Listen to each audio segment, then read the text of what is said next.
Hello students, welcome channel सब कुछ no. आज आप लोग पढ़ेंगे एनसीईआरटी क्लास 10 मैथ का चैप्टर 13 में इंट्रोडक्शन का पार्ट 2। और इससे पहले वाले पार्ट में आप लोगों ने प्रश्नावली 13.1 के लिए इंट्रोडक्शन का पूरा कंप्लीट पढ़ाई किया था। तो अगर आप लोग चैनल पर नए हैं, चैनल को सब्सक्राइब करिए, वीडियो को लाइक करिए और ज़्यादा ज़्यादा शेयर करिए ताकि सभी लोग आसानी से ऑनलाइन पढ़ाई कर सकें। तो देखिए, यहाँ पर आप लोगों को हमने बताया था कि ये जो सांख्यिकी चैप्टर है इसमें आप लोगों को माध्य, माध्यक और बहुलक के बारे में पढ़ना है। और हमने आप लोगों को बताया भी था माध्य किसको कहते हैं, माध्यक क्या होता है, बहुलक कैसे निकालते हैं, ये हमने आप लोगों को बताया था शॉर्ट में। तो सबसे पहले हमने ये बताया था कि माध्य में आप लोगों को 3 रूल पढ़ना है, जिसमें से हमने प्रत्यक्ष विधि आप लोगों को बता दिया था कल वाले वीडियो में। अब देखिए, अब दूसरा आप लोगों को जानना है कल्पित माध्य विधि और तीसरा जानना है पग विचलन विधि। तो ये जो दोनों विधियां हैं इसको हम लोग एक ही क्वेश्चन को लेंगे और दोनों विधियों से हम लोग सॉल्व करेंगे। ध्यान दीजिएगा आप लोग, इन दोनों विधियों का हम लोग प्रयोग करेंगे और हम लोग प्रश्नावली 13.1 का क्वेश्चन नंबर फर्स्ट लेते हैं, वही क्वेश्चन को हम लोग लेके और दोनों विधियों से उसको सॉल्व करेंगे। दोनों विधियों का फार्मूला भी देखेंगे, क्वेश्चन को भी सॉल्व करना देखेंगे। तो हम लोग देखते हैं। देखिए, ये हमने प्रश्नावली 13.1 का क्वेश्चन फर्स्ट लिया है, इसको आप लोग देखेंगे कल्पित माध्य विधि से कैसे सॉल्व करेंगे और पग विचलन विधि से भी। और हमने एक तो आप लोगों को प्रत्यक्ष विधि कल ही बता दिया था।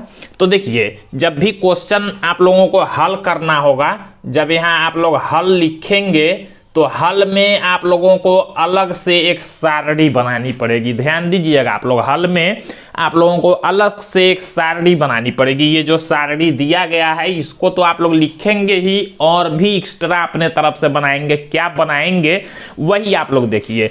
अब कल्पित माध्य विधि का फार्मूला क्या होता है ये देख लीजिए। सबसे पहले यहाँ पर हम लोग प्रत्यक्ष विधि लिखते हैं। हमने आप लोगों को प्रत्यक्ष विधि में जो फार्मूला बताया था, x बार बराबर हमने बताया था, x बार से हम लोग माध्य को मतलब इस्तेमाल करते हैं, प्रयोग करते हैं x बार को माध्य के लिए, माध्य को दर्शाने के लिए। हमने बताया था formula sigma f i x i upon में सिग्मा एफ आई। ये जो हमने फार्मूला बताया था आप लोगों को, ये बताया था प्रत्यक्ष विधि के लिए।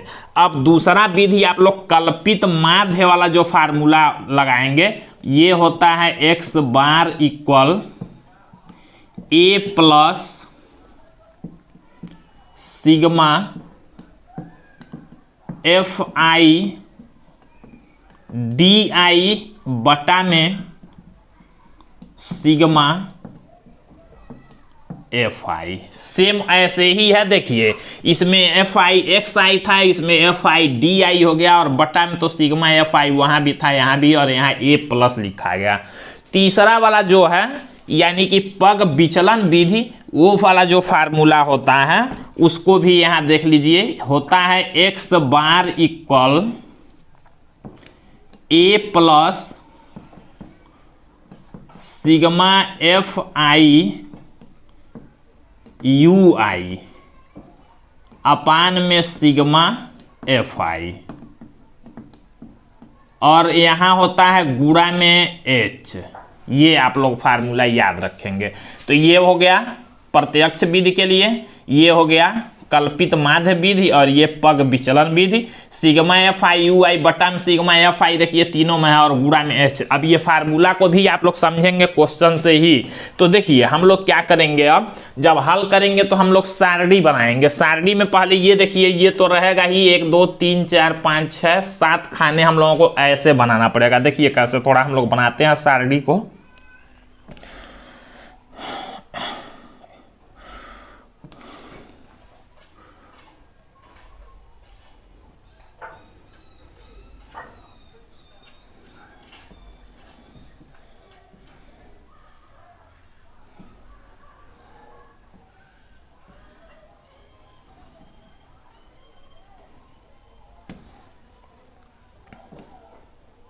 अब देखिए हम लोग क्या करेंगे, ये वाला हम लोग लाइन पहले बना लेते हैं। ये जो 2 लाइन दिया गया तो हम लोग ऐसे 2 लाइन बनाएंगे। एक में पौधों की संख्या रहेगा, एक मान लीजिए ये हो गया पौधों की संख्या, हम लोग ऐसे लिखेंगे, और एक घरों की संख्या जो दिया है उसको मान लीजिए इसमें हम लोग लिख देंगे। और देखिए ऊपर एक ऐसे लाइन ले लेते हैं। हल में हमेशा आप लोगों को सारणी बनानी पड़ेगी, तो क्वेश्चन में जो 2 दिया होगा इस दोनों को तो आप लोग बनाएंगे ही, इस दोनों को तो आप लोगों को बनाना ही है, और तीसरा चौथा पांचवा सारणी आप लोग अलग बनाएंगे। अब इसी में देखिए कैसे अलग से अपने बनाना पड़ेगा आप लोगों को। तो हम लोग लिखते हैं पहले, तो यहां देखिए पौधों की संख्या है, यहां लिखेंगे ये पौधों की संख्या इसमें, और इसमें घरों की संख्या हो गया। अब देखिए ये जो पौधों की संख्या 0 से 2 इसको पढ़ते हैं, 2 से 4, 4 से 6, 6 से 8, इसको हम लोग वर्ग अंतराल कहते हैं, वर्ग अंतराल, ये याद रखेंगे आप लोग। तो यहाँ आप लोग लिख सकते हैं वर्ग अंतराल, भी नहीं लिखेंगे तो कोई बात नहीं। और यहाँ जो दूसरा वाला होगा ध्यान दीजिएगा, और ये कौन सा आंकड़ा है, हमने आंकड़ा आप लोगों को बताया था 2 तरह का होता है, एक अवर्गीकृत एक वर्गीकृत। तो जो वर्ग बना के देगा यही वर्ग अंतराल। तो जो ऐसा क्वेश्चन होगा ये वर्गीकृत आंकड़ा हो गया, और इसको आप लोग सॉल्व करेंगे तो हम लोग तीनों विधि देखेंगे। प्रत्यक्ष विधि हमने कल बताया था आप लोगों को, लेकिन वर्गीकृत वाले में हमने आप लोगों को नहीं बताया था, तो वर्गीकृत वाले में अब बताएंगे। तो देखिए ये पौधों की संख्या हो गया, ये वर्ग अंतराल, और घरों की संख्या ये जो होगा इसी को हम लोग कहते हैं बारंबारता। क्या कहते हैं हम लोग, इसी को हम लोग कहते हैं बारंबारता, और बारंबारता को हम लोग लिखते हैं FI। तो इसी में आप लोग ऊपर घरों वाले में FI भी लिख लेंगे। अब देखिए पहले हम लोग क्वेश्चन को लिख लेते हैं। ये जो दिया गया 0 से 2, यहाँ हम लोग लिखेंगे 0 से 2, फिर 2 से 4, फिर 4 से 6, फिर 6 से 8, फिर 8 से 10, फिर 10 से 12, 10 से 12, और फिर 12 से 14। ये आप लोगों को ऐसे लिखना पड़ेगा। और ये जो घरों की संख्या जो यहाँ दिया होगा यही FI होगा, ध्यान दीजिएगा इसको आप लोग, ये FI होगा। तो FI वाले को हम लोग दूसरे कलर से लिख लेते हैं। ये दिया गया है 1, फिर इसका वाला दिया गया है 2 से 4 वाला 2, 4 से 6 वाला देखिए 1, और 6 से 8 वाला दिया गया है 5, फिर 8 से 10 वाला दिया गया है 6, और 10 से 12 वाला 2, और 12 से 14 वाला 3, ये दिया गया। इतना हम लोगों ने लिखा। आप लोगों को याद रखना है कि ये FI होगा। और देखिए ये 2 हमने बना लिया। अब तीसरा हम लोग बनाएंगे किसके लिए, अगर प्रत्यक्ष विधि हम लोग पढ़ रहे हैं तो देखिए हमको क्या चाहिए, फार्मूला प्रत्यक्ष विधि का ये है माध्य निकालने के लिए, FI XI। यानी कि FI तो निकल गया, XI क्वेश्चन में नहीं दिया है, वहां तो वर्ग अंतराल दिया। इससे पहले जो अवर्गीकृत आंकड़ा था उसमें XI दिया था, इसमें XI नहीं दिया, इसमें वर्ग अंतराल दिया। तो हम लोग अगर प्रत्यक्ष विधि से सॉल्व करेंगे तो हम लोगों को सारणी कितना बनाना पड़ेगा, 2 तो क्वेश्चन वाला हमेशा बनाएंगे, कोई भी 20 का प्रयोग करेंगे, ये दोनों तो बनाना ही है, FI दिया ही गया होगा। अब तीसरा आप लोग बनाएंगे, अगर प्रत्यक्ष विधि पढ़ रहे हैं तो FI XI होता है फार्मूला में, तो हम लोग एक सारणी और यहां पर बना लेंगे। अब देखिए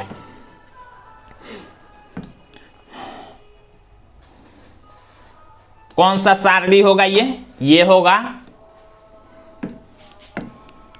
XI के लिए। ये जो सारणी हम लोग बनाएंगे किसके लिए बनाएंगे, XI निकालेंगे। अगर हम लोग प्रत्यक्ष विधि का यूज करेंगे तब XI देखिए कैसे निकालेंगे।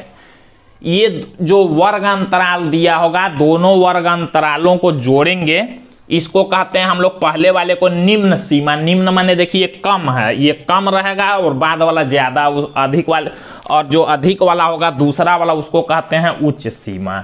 तो दोनों को जोड़ के 2 से भाग कर देंगे तो XI निकलेगा। जैसे 0 में 2 जोड़ेंगे 2 रहेगा, और 2 में 2 से भाग करेंगे 1 आएगा, तो हमारा XI जो हो जाएगा 1।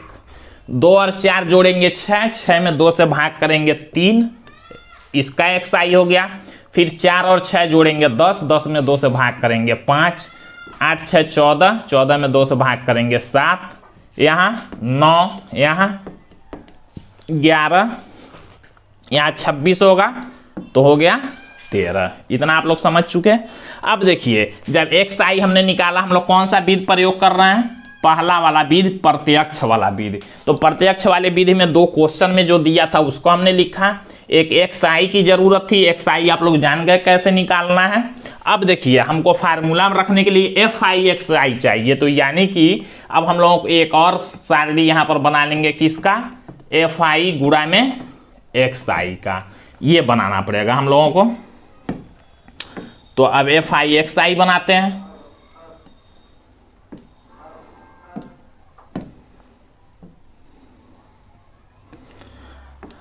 अब क्या करेंगे? fi का मतलब है, देखिए fi और xi दोनों का गुणा, 1 का 1 में गुणा करेंगे तो 1, 2 का 3 में गुणा करेंगे 6, 1 का 5 में 5, 5 का 7 में 35, फिर 6 का 9 में 54, फिर 2 का 11 में 22, फिर 13 का 3 में 39। इतना करना पड़ेगा और ये नहीं बनाएंगे। यानी कि अगर हम लोग प्रत्यक्ष विधि का प्रयोग करते हैं तो 2 क्वेश्चन वाला, एक xi और एक fi के लिए 4 खाने बनाने पड़ेगा हम लोगों को। और देखिए नीचे एक यहाँ पर ऐसे और बना लेंगे ये जोड़ने के लिए। अब देखिए हमको क्या चाहिए फार्मूला में रखने के लिए? fi sigma fi। सिग्मा माने होता है जोड़, हमने बताया था आप लोगों को। fi का जोड़ इसी को कहें सिग्मा fi। तो हम लोग यहाँ लिखते हैं सिग्मा fi बराबर, इस सब को जोड़ लेंगे 6 1 7 5 12 और 35। देखिए ऐसे जोड़ते हैं 9 2 11 4 15 5 20 5 25 और 6 31 और 1 32 को 2 हासिल आया 3, 3 6 5 11 2 13 3 16। यानी कि हमारा सिग्मा fi आ गया 162। और देखिए क्या चाहिए? सिग्मा fi, मतलब ये fi वाले का जोड़। तो हम लोग इसको जोड़ते हैं सिग्मा fi वाले को बराबर, थोड़ा ये खाना आप लोग और चौड़ा चौड़ा बनाएंगे तो पूरा सही से लिखेंगे। अब ये जोड़ लेते हैं 1 2 3 1 4 5 9 6 15 2 17 3 20, ये हमारा आया 20। अब मान लीजिए हमको समांतर माध्य निकालना है, या केवल माध्य उसको कहते हैं, समांतर माध्य भी कहते हैं प्रत्यक्ष विधि से। तो प्रत्यक्ष विधि वाले फार्मूला में आप लोग रख लेंगे, यानी कि आप लोग रखेंगे इस वाले फार्मूला में लिखेंगे x बार बराबर, ये फार्मूला एक बार लिख लेते हैं, सिग्मा fi बटा में सिग्मा fi, ऐसे कर लेंगे। अब देखिए सिग्मा fi की जगह पर उसका मान रखेंगे 162 इसके जगह पर, और बटा में सिग्मा fi की जगह पर 20। सॉल्व कर लेंगे।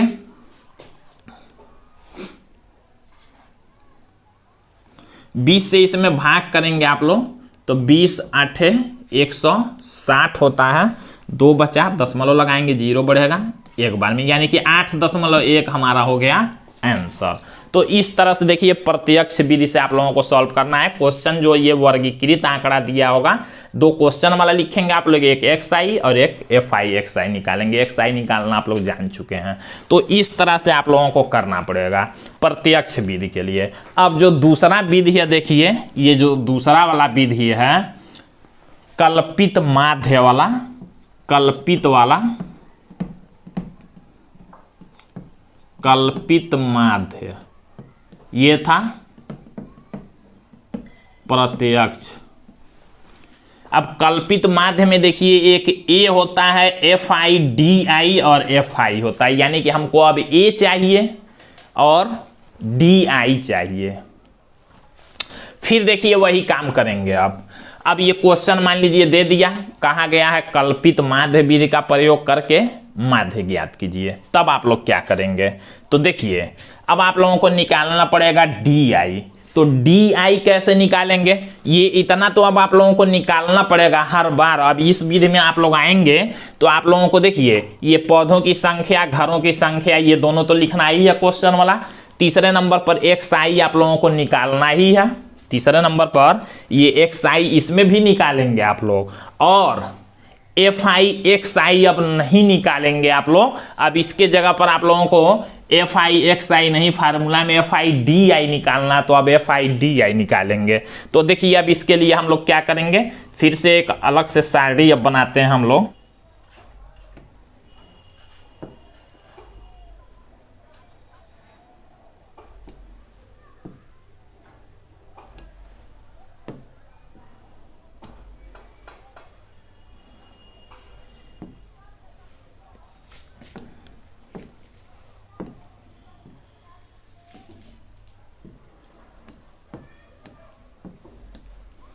अब देखिए, तो ये दोनों क्वेश्चन में जो दिया गया होगा उसको लिखेंगे आप लोग, और एक्स आई आप लोग निकालना जान गए। दोनों ये वर्ग अंतरालों को जोड़ के 2 से भाग करेंगे तो एक्स आई निकलेगा।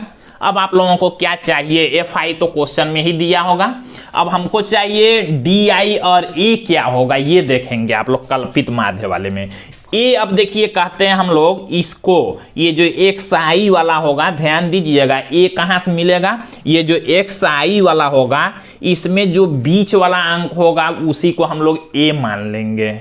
जैसे देखिए बीच का मतलब 1 2 3 4 5 6 7 है, तो बीच का कौन हुआ, 3 इधर छोड़िए 3 इधर, ये 7 हो गया बीच का, तो इसी को हम लोग ए मान लेंगे। यहाँ लिखेंगे 7 बराबर ए, मतलब ये 7 क्या है, ए है। यहाँ पर आप लोग थोड़ा चौड़ा बनाएंगे तो 7 बराबर ए लिख लेंगे, इतना आप लोग याद रखेंगे। अगर बीच का मान लीजिए ये 7 अंक नहीं रहता, 6 ही अंक रहता, तब कौन सा आप लोग ए मानते, मान लीजिए 6 ही रहे, ये 6 ही रहे, तो आप लोग कौन सा मानेंगे, ये 5 और 7 दोनों बीच में आ रहा है देखिए, तो दोनों में से कोई मान सकते हैं, लेकिन अगर बीच का ये दिया है तो ये मान लेंगे। अब ए मान लिए तो देखिए हम लोगों को क्या निकालना है, हम लोगों को डी आई, फार्मूला में चाहिए डी आई, एफ आई तो दिया है, डी आई क्या होगा, एक्स आई में से इसी ए को घटाएंगे, जो डी आई होता है, ये डी आई क्या होता है, एक्स आई माइनस ए होता है, यहाँ लिखेंगे डी आई। अब हमको डी आई निकालना है, उसमें एफ आई एक्स आई निकालना था, एक्स आई तो है ही, एफ आई भी है, अब इसमें हमको डी आई चाहिए। तो डी आई कैसे निकलता है, एक्स आई को ए मान लेते हैं बीच वाला, और डी आई निकालने के लिए एक्स आई वाले में से ए को घटाते हैं, मतलब देखिए अब इसका डी आई निकालना हमको, तो एक्स आई 1 है और ए का मान कितना है 7, तो 1 में से 7 घटाएंगे, 1 में से 7 को जब घटाएंगे तो कितना होगा, 7 में से घटाएंगे -6, यानी कि यहाँ हो गया -6। फिर देखिए डी आई हमको इसका निकालना है, तो एक्स आई में से ए को घटाएंगे, मतलब 3 में से 7 को घटाएंगे, 3 में से 7 को घटाएंगे तो कितना होगा, -4। फिर देखिए 5 में से 7 को घटाएंगे, -2, 7 में से 7 को घटाएंगे 0, 9 में से 7 को घटाएंगे +2, 11 में 7 को घटाएंगे 4, 13 में से 7 को घटाएंगे 6। ये हमारा डी आई निकला। तो देखिए हमने डी आई निकाला, फार्मूला हमको रखने के लिए ए पता हो गया, एक्स आई का बीच वाला ए होता है, और D I F I D I चाहिए, एफ आई यहाँ है ही, डी आई हमने यहाँ निकाल लिया, यानी कि एफ आई डी आई हमको यहाँ चाहिए। अब हम लोग क्या करेंगे, यहाँ पर लिख लेंगे F I into D I. अब एफ आई डी आई का गुणा करते हैं, एफ आई ये है, डी आई ये, 1 का -6 में गुणा करेंगे तो -6, 2 का -4 में गुणा करेंगे -8, 1 का -2 में गुणा करेंगे -2, 5 का 0 में गुणा करेंगे 0, 6 का 2 में गुणा 12, 2 का 4 में गुणा 8, और 3 का 6 में गुणा 18। अब फार्मूला में रखने के लिए कल्पित माध्य वाले में क्या चाहिए, ए चाहिए, ए हमारा हो गया 7, F I D I sigma f I D I, मतलब एफ आई डी आई का हमको जोड़ चाहिए, तो यहाँ हम लोग लिख लेंगे sigma f I D I बराबर, इसका जोड़ चाहिए, और सिग्मा एफ आई हमने यहाँ जोड़ पहले निकाला हुआ है। अब जोड़ेंगे कैसे, तो देखिए प्लस वाला 1 में जोड़ेंगे, माइनस वाला 1 में जोड़ लेंगे, तो 18 और 12 जोड़ेंगे 30, और 8 38 हो गया प्लस में, और देखिए 8 और 2 10 6 16 हो गया माइनस में, तो प्लस वाले में से माइनस घटाना पड़ेगा। 8 में से 6 घटाएंगे 2 और 3 में से 1 घटाएंगे 2, यानी कि 22 हमारा आ गया FIDI सिग्मा, मतलब सिग्मा FIDI हो गया 22। अब हमको क्या करना है, हमको निकालना है, फार्मूला में रखना है, तो फार्मूला में हम लोग रख लेंगे। दूसरा वाला जो फार्मूला है, दूसरा कल्पित माध्य विधि वाला, ये है x बार बराबर a प्लस सिग्मा FIDI बटा में सिग्मा FI। ये देखिएगा आप लोग, बटा में केवल इतना है, a प्लस अलग है। मान जब हम लोग रखेंगे तो a के जगह पर 7 प्लस a हमारा 7 है। देखिए सिग्मा FIDI का मान है 22, तो 22 बटा में सिग्मा FI का मान है 20। सॉल्व जब करते हैं तो देखिए यहाँ आप लोग सॉल्व कर सकते हैं, एलसीएम लेके 20 से 7 में गुणा करेंगे तो 140 प्लस 22 बटा में 20। सॉल्व और करते हैं जब, तो 140 में 22 जोड़ेंगे तो 162 बटा में 20। यहाँ भी देखिए 162 बटा में 20 आया था, इस वाले रूल से भी 162 बटा 20 आया, भाग करेंगे तो 8.1 आएगा। ये हमारा आंसर हो गया। तो कल्पित माध्य विधि से ऐसे आप लोग सॉल्व करेंगे। नोट करना होगा तो आप लोग वीडियो को रोक के यहाँ से नोट कर सकते हैं। हम यहाँ पर फिर मिटा के तीसरा वाला ये जो रूल है इसको लिखेंगे। आप लोग यहाँ वीडियो को रोकेंगे और यहाँ से आप लोग क्या करते हैं, सॉल्व कर सकते हैं। अब देखिए इसी तरह से आप लोग तीसरा वाला विधि अब देखेंगे, काफी आसान है ये तीनों विधियां। अब देखिए तीसरा वाला जो विधि होगा, पग विचलन, पग विचलन। अब इसमें आप लोग देखेंगे तो a है, a तो यही रहेगा। अब इसमें चाहिए FIUI, उसमें DI था, उसमें FIXI था, अब इसमें UI चाहिए और H भी चाहिए। तो अब इसके लिए देखिए क्या करेंगे, अब ये FIDI हमको नहीं चाहिए है, दोनों क्वेश्चन वाला तो रहेगा ही तीसरे विधि में, दोनों क्वेश्चन का तो ही लिखेंगे ही। FI वहां से निकलेगा, XI आप लोग जानते हैं ये वर्ग अंतराल वाला जोड़ के 2 से भाग करेंगे, XI निकलेगा, ये भी निकालना आप लोगों को।